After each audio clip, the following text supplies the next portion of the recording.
Di kota kecil yang gak terlalu ramai, ada satu warung ayam geprek yang selalu buka 24 jam. Namanya Geprek Mbak Sari 24 jam. Dari luar sih kelihatannya biasa aja, bahkan cenderung sepi kalau siang hari. Tapi anehnya, malam-malam terutama sekitar jam 1-3 pagi, warung ini justru rame. Tapi yang bikin merinding, pengunjungnya tuh beda. Mukanya pucat, tatapannya kosong, dan gak pernah ngomong sepatah kata pun. Mereka cuma datang, duduk, makan, dan hilang begitu saja. Kayak gak pernah benar-benar ada. Awalnya warga sekitar mengira warung itu punya trik marketing yang cerdas. Tapi seiring berjalannya waktu, mulai banyak kejanggalan yang bikin bulu kuduk berdiri. Salah satunya si pemilik warung Mbak Sari gak pernah terlihat capek. Selalu senyum, gak pernah tutup. Dan wajahnya kayak nggak pernah nambah tua meskipun warungnya udah berdiri hampir 7 tahun. Padahal tetangga warung-warung lain yang juga buka malam udah pada tutup karena rugi. Nah, cerita seram ini datang dari seorang mahasiswa magang bernama Farel. Dia ngekos nggak jauh dari warung ayam geprek itu. Karena jam kuliahnya suka nggak tentu dan kadang ngerjain tugas sampai tengah malam, dia sering mampir beli makan ke warung Mbak Sari. Awalnya, dia ngerasa tempat itu kayak penyelamat. Makanan murah, enak, dan buka kapan aja. Tapi semua berubah sejak satu malam, ketika dia makan sendirian di sana sekitar jam 2 pagi. Malam itu hujan deras banget. Farel lapar dan gak ada makanan di kos. Karena tahu Geprek Mbak Sari selalu buka, dia langsung berangkat ke sana pakai jas hujan. Sampai di sana, warung kelihatan sepi. Tapi begitu masuk, dia lihat ada 5 orang pelanggan yang lagi makan. Tapi anehnya mereka semua diam. Nggak ada suara sendok, nggak ada suara kunyahan. Mereka cuma nunduk, tangan mereka gerak cepat kayak sedang makan. Tapi nggak ada suara apapun. Farel mulai ngerasa aneh, tapi dia mikir mungkin karena hujan jadi semuanya murung. Mbak Sari menyambutnya seperti biasa, dengan senyum lebar. Tapi malam itu senyumnya beda. Bukan senyum hangat seperti biasanya, tapi senyum lebar, terlalu lebar. Hampir kayak dipaksain atau malah kayak senyum orang yang nahan tawa di pemakaman. Farel langsung pesen ayam geprek level 3, duduk dan buka laptop sambil nunggu makanannya datang. Saat makanannya diantar, Farel sempat ngelihat sesuatu di piringnya. Ada bercak merah, tapi bukan sambal. Warnanya lebih gelap, kental, dan baunya agak anyir. Dia sempat mikir itu darah, tapi buru-buru Mbak Sari datang dan bilang, "Itu sambal spesial, Mas, cuma kami yang punya." Entah kenapa Farel ngerasa nggak enak hati, tapi rasa laparnya lebih besar dari rasa curiganya. Jadi dia makan juga. Begitu ayam gepreknya masuk mulut, Farel ngerasa aneh. Rasanya enak banget, terlalu enak sampai bikin ketagihan dalam sekali gigit.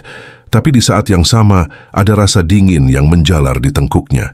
Tangannya gemetar, dan tanpa sadar dia udah hampir ngabisin seluruh piring hanya dalam waktu 5 menit. Ketika dia sadar warung udah sepi, pelanggan-pelanggan lain tadi menghilang tanpa suara. Kursi mereka kosong, tapi yang bikin kaget nasi di piring mereka masih utuh. Seolah-olah mereka nggak pernah makan. Ketika Farel berdiri buat bayar, Mbak Sari cuma bilang, "Gratis malam ini, Mas. Anggap aja, hadiah karena Mas sudah makan sampai habis." Farel bingung tapi juga lega. Dia ngucapin terima kasih dan jalan pulang ke kos. Tapi sepanjang jalan dia ngerasa kayak diikuti. Bukan sama orang, tapi sama aroma. Bau amis bercampur wangi melati. Padahal itu jam 3 pagi dan hujan udah reda. Nggak ada siapapun di jalan, tapi setiap kali dia nengok ke belakang, dia ngerasa kayak ada yang mengintip dari balik pohon atau tembok. Sampai di kos, Farel nggak bisa tidur. Badannya panas dingin dan perutnya mual. Dia ke kamar mandi buat muntah, dan yang keluar bukan makanan, tapi bulu ayam. Ya, bulu ayam, panjang-panjang, basah, dan ada bercak darahnya. Dia panik, langsung cari air minum, dan baca-baca doa sebisanya. Tapi malam itu dia nggak bisa tidur sama sekali. Setiap pejamkan mata, dia ngelihat wajah Mbak Sari dengan senyum lebarnya yang menyeramkan. Besok paginya, Farel mutusin buat nggak kesana lagi. Tapi rasa lapar dan ketagihan itu muncul terus. Bahkan makanan lain yang dia coba semua rasanya hambar. Kayak lidahnya udah rusak. Sampai akhirnya dia datang lagi malam berikutnya. Dan anehnya, setiap dia datang ke warung itu, Dia makin susah tidur, makin sering mimpi buruk, dan badannya makin kurus. Tapi dia nggak bisa berhenti. Seperti ada yang narik dia buat balik terus ke sana. Farel akhirnya jadi pelanggan tetap. Tapi bukan karena dia suka, melainkan karena rasa ketergantungan yang dia sendiri nggak bisa jelaskan. Teman-teman satu kosannya mulai ngeh kalau Farel makin aneh. Dia jadi pendiam, jarang mandi, dan matanya sering merah. Suatu malam temannya yang bernama Yoga nekat ngikutin Farel ke warung itu karena penasaran. Tapi anehnya, saat dia sampai di lokasi, warung itu tutup. Padahal Farel bilang dia di sana dan ngirim foto ayam geprek ke grup. Tapi yang Yoga lihat hanya bangunan kosong tua yang gelap dan berlumut. Keesokan harinya Yoga tanya ke warga sekitar. Salah satu ibu warung nasi uduk yang udah lama tinggal di situ akhirnya buka suara. Warung itu udah tutup dari 5 tahun lalu, nak. Pemiliknya hilang, gak jelas kabarnya. Yoga shock, dia tunjukin foto warung yang dikirim Farel semalam, tapi si ibu cuma geleng kepala. Itu bangunan bekas warung Mbak Sari, tapi sekarang udah lama kosong, gak ada siapa-siapa di sana. Yoga balik ke kosannya dan maksa Farel cerita. Tapi Farel cuma diem, wajahnya pucat dan akhirnya dia cuma bisik, "Kamu gak akan ngerti. Kalau kamu lihat sendiri, kamu pasti nyesel." Malamnya, Yoga nekat pergi lagi ke lokasi itu sendirian, bawa kamera HP. Ajaibnya, sekitar jam 2 pagi bangunan kosong itu berubah tampak hidup. Lampunya menyala, aroma ayam geprek menggoda keluar dari dapur, dan ada suara tawa renyah dari dalam. Yoga merekam semua itu, tapi pas dicek di HP, layar cuman gelap total. Yoga masuk, dan saat dia duduk, tiba-tiba ada Mbak Sari muncul dari balik dapur, bawa piring ayam geprek. "Datang juga ya? Sudah ditunggu dari dulu," katanya. Yoga ketakutan. Tapi sebelum dia sempat kabur, kursi di sebelahnya sudah ditempati oleh sosok dengan wajah rusak, kulit mengelupas, matanya bolong, dan terus makan tanpa suara. Yoga lari keluar. Tapi begitu dia buka pintu, yang ada di luar bukan jalan raya, melainkan kuburan. Di tengah kebingungan, suara tawa Mbak Sari menggema di seluruh ruangan. "Kalau sudah masuk, nggak bisa keluar semudah itu, nak." Yoga pingsan. Keesokan harinya, Farel nemuin Yoga tidur di depan bangunan kosong itu. Tubuhnya gemetar, dan sejak hari itu, Yoga nggak pernah bisa ngomong normal lagi. Setiap kali ditanya, dia cuma gumam, "Geprek, geprek, geprek," sambil meneteskan air mata. Farel mulai sadar kalau ini semua bukan hal biasa. Tapi rasa ketagihan itu makin menjadi. Malam-malam dia mulai dengar suara bisikan dari pojok kamar. "Datang, Mas, ayamnya nunggu." Bahkan dia pernah lihat bayangan Mbak Sari berdiri di jendela kamar kosnya jam 3 pagi. Ketika dia buka gorden, gak ada siapa-siapa. Tapi ada bekas jejak kaki ayam berdarah di luar kaca. Dalam keadaan kalut, Farel coba konsultasi ke seorang ustadz di dekat kampus. Tapi ketika dia menceritakan tentang warung geprek itu, ustadz itu langsung terdiam, lalu berkata pelan, "Kamu sudah makan dari warung pesugihan. Dagingnya bukan ayam biasa." Farel terkejut. Tapi sebelum sempat bertanya lebih jauh, ustadz itu menyuruhnya pulang dan jangan pernah balik ke sana. "Kalau kamu kembali, kamu gak akan bisa pulang." Namun larangan itu gak cukup kuat menahan rasa candu. Beberapa hari Farel coba tahan, tapi tubuhnya melemah. Bahkan dia sampai hampir pingsan karena gak makan. Di titik itu, dia pasrah dan kembali ke warung itu. Tapi malam itu berbeda. Warungnya penuh, semua pelanggan diam, dan di setiap wajah mereka ada luka, nanah, dan bagian tubuh yang hilang. Tapi semua tetap makan seperti biasa. Farel duduk, dan tanpa memesan sepiring ayam geprek langsung datang. Tapi kali ini dagingnya berbentuk jari tangan manusia. Kuku masih ada. Sambalnya masih merah, bahkan lebih merah dari biasanya. Dan sebelum Farel sadar, dia udah menyuapkan potongan itu ke mulutnya. Rasanya tetap nikmat, terlalu nikmat. Tapi di saat yang sama, dia bisa merasakan rasa sakit dari dalam. Bukan di tubuhnya, tapi di jiwanya. Dan malam itu untuk pertama kalinya, Farel muntah bukan hanya bulu ayam, tapi gumpalan daging busuk dan serpihan tulang kecil. Dia pingsan di lantai warung. Saat sadar, dia berada di tempat asing. Gelap, dinding penuh tulisan kuno, dan bau darah begitu menyengat. Di depannya ada Mbak Sari duduk bersila sambil membacakan mantra. Di sekelilingnya ada tumpukan kepala ayam dan kepala manusia. Mbak Sari menatap Farel dengan mata kosong, tapi senyumnya makin lebar. "Kamu sudah terlalu jauh masuk, Nak. Ini bukan sekadar warung makan. Ini altar," katanya sambil menunjuk ke kuali besar di belakangnya. Di dalam kuali itu ada cairan merah kental yang mendidih pelan-pelan. Ada suara-suara aneh keluar dari dalamnya, seperti jeritan, atau mungkin bisikan arwah yang dikorbankan. Farel mencoba berdiri, tapi tubuhnya berat seperti ditahan. Dari balik kegelapan muncul beberapa sosok lain. Wajah mereka penuh luka, daging mengelupas, matanya kosong. Mereka mendekat, tapi tidak menyerang.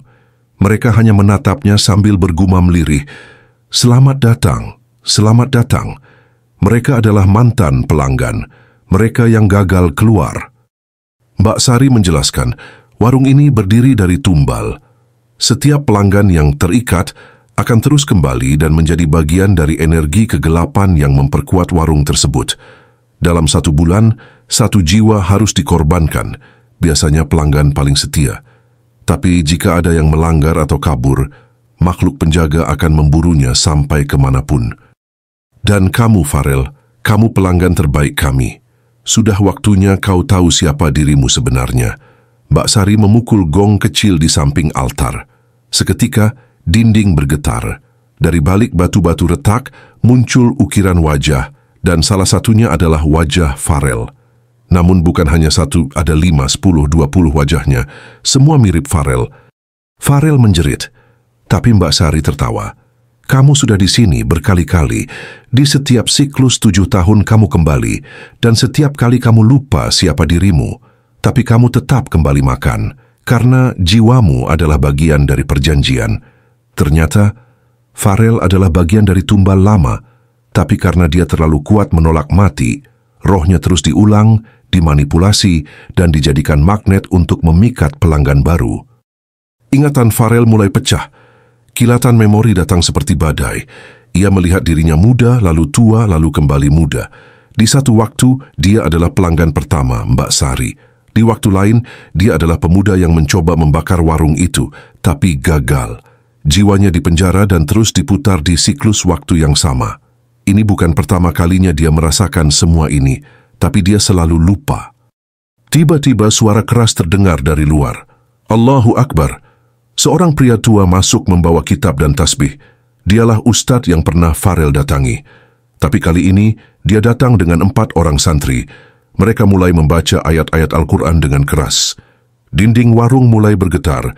Lilin-lilin padam dan jeritan makhluk halus menggema dari dalam dapur. Mbak Sari berubah. Wajahnya melar, matanya keluar, rambutnya jadi api. Dia meraung marah. "Kalian tidak akan merusak perjanjian ini." Tapi cahaya dari ayat-ayat suci membakar udara di sekitar. Farel ditarik oleh ustadz itu dan dibawa keluar. Tapi tubuhnya mulai meresap ke tanah seperti disedot. "Kamu bukan manusia sepenuhnya lagi, Nak. Tapi masih bisa diselamatkan kalau kamu mau bertobat sepenuhnya." Farel berteriak sekuat tenaga, "Aku ingin bebas." Dan saat itu juga tubuhnya meledak menjadi debu hitam. Namun satu bagian tubuh, hatinya, masih berdenyut. Ustadz itu mengambilnya, membacakan doa, dan membungkusnya dengan kain putih. Dia akan kembali, tapi kali ini sebagai manusia baru.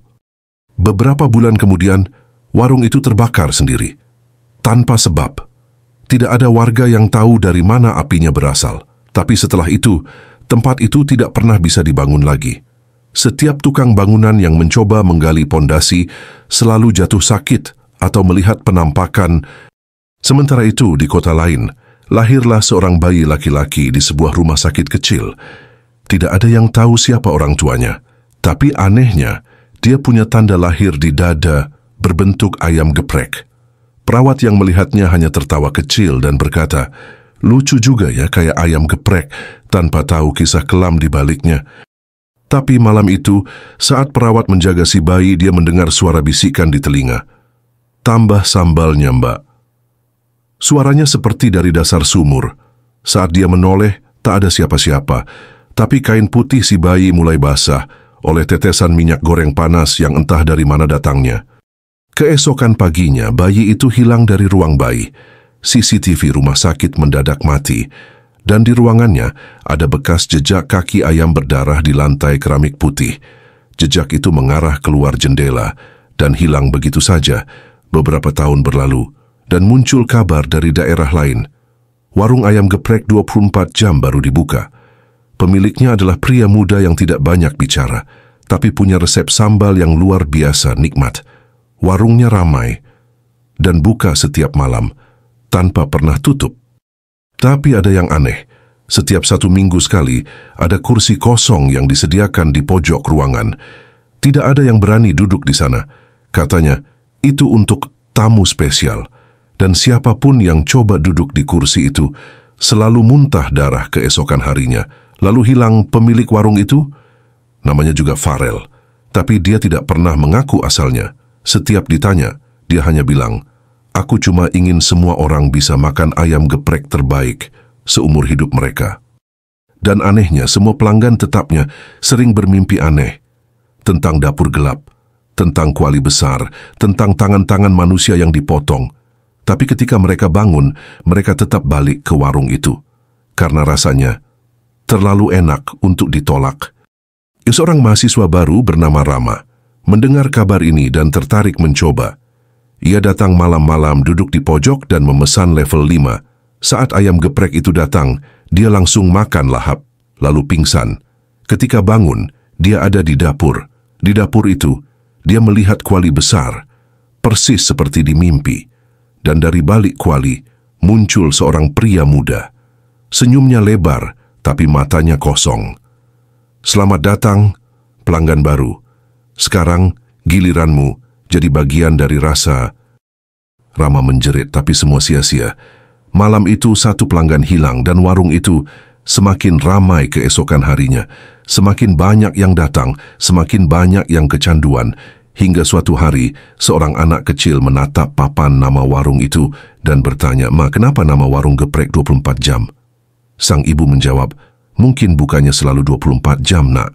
Tapi saat mereka masuk, anak kecil itu berkata, 'Aku pernah ke sini, dulu waktu masih di perut.'" Ibunya hanya tertawa. Tapi si anak melihat ke dapur dan melambai ke seseorang, padahal dapurnya kosong.